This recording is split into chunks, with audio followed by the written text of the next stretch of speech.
Here's the NBC News report about the latest. There's been a poisoning in the UK of a former Russian spy, right? That's who that guy was. Mm-hmm. And so here it is. Sergei Skripal, a former Russian spy, was poisoned with military nerve agent. He and his daughter seriously ill. It is highly likely that Russia was responsible. British Prime Minister Theresa May giving Russia a deadline, midnight tonight, for answers. President Trump backing Britain, threatening consequences. It sounds to me like it would be Russia, based on all of the evidence they have. Russia's foreign minister says that's garbage. It won't heed any deadline and wants samples of the nerve agent used. The crisis deepening. Britain ready to expel Russian diplomats and to impose new sanctions. Bill Neely, NBC News, London. Okay, so there you go. Putin decided to poison a spy, do it in a way that totally points the finger at himself, because they're saying they used a nerve agent that was developed by the Russians. So I'm not doing people go, oh, why are you defending Putin? I'm not defending Putin. I'm trying to cut through propaganda by the intelligence communities and our governments, so we can make clear-headed decisions. So when I heard about this, it's definitely the Russians. They know already, before an investigation, they know already. Already. I don't know. I remember last time that happened, we went into Iraq. My colleagues, every statement I make today is backed up by sources, solid sources. These are not assertions. What we're giving you are facts and conclusions based on solid intelligence.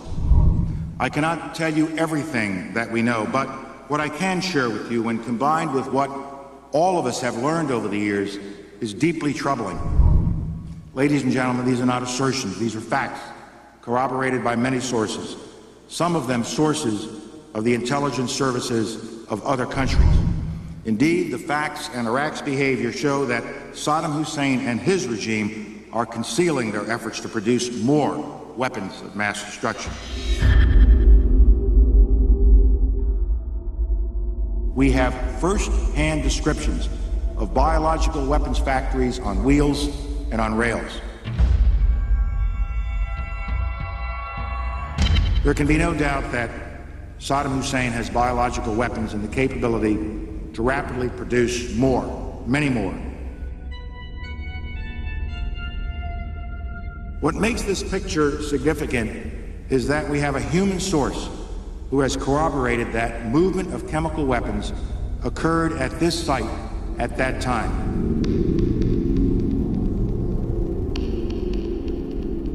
Our conservative estimate is that Iraq today has a stockpile of between 100 and 500 tons of chemical weapons agent. These are not assertions. What we're giving you are facts and conclusions based on solid intelligence. We also have sources who tell us that since the 1980s, Saddam's regime has been experimenting on human beings to perfect its biological or chemical weapons. A source said that 1,600 death row prisoners were transferred in 1995 to a special unit for such experiments.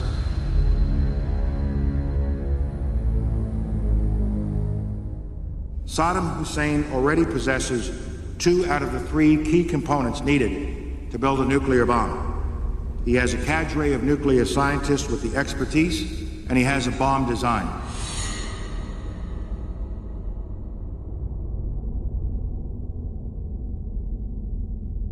What I want you to know today is that Iraq has programs that are intended to produce ballistic missiles that fly over 1,000 kilometers.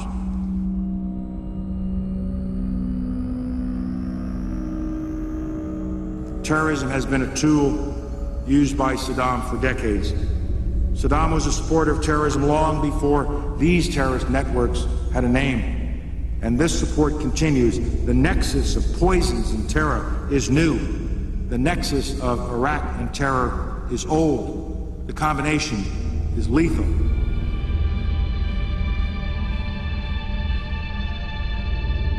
With this track record, Iraqi denials of supporting terrorism take their place alongside the other Iraqi denials of weapons of mass destruction. It is all a web of lies. Clearly, Saddam Hussein and his regime will stop at nothing until something stops him. As we discovered later, that a lot of the sourcing that had been attested to by the intelligence community was wrong. Imagine how I felt the day that they finally came in and said to me, well, you know, we don't have 4 independent sources for that biological warfare van. It's one guy, and he's loopy, and he's in a German jail, and we've never talked to him. Hello? My colleagues, every statement I make today is backed up by sources, solid sources. These are not assertions. What we're giving you are facts and conclusions based on solid intelligence. And then here's a guy named Tom Slaughter, who I don't know, from Twitter. I saw this, and I'm like, that's exactly what I was thinking. He says, this Putin guy is really something. At the height of an anti-Russian hysteria in the West, and right before both the Russian election and the World Cup, he decides the time is right to execute a spy living openly in the UK since 2010 using a Russian nerve agent.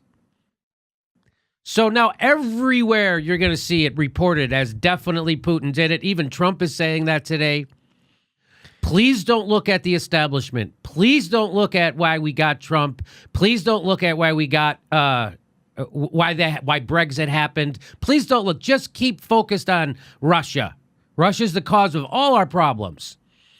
So I'll throw it over to our panel. Well, I just have 2 things. The idea that the spy is living openly in the UK and that they've decided after which that he's been poisoning his daughter too, right, that it's appropriate now to throw out the diplomats from Russia makes no sense to me. Right. Doesn't make any sense whatsoever. I know. And then what a perfect tool to use to frame Putin. Yeah.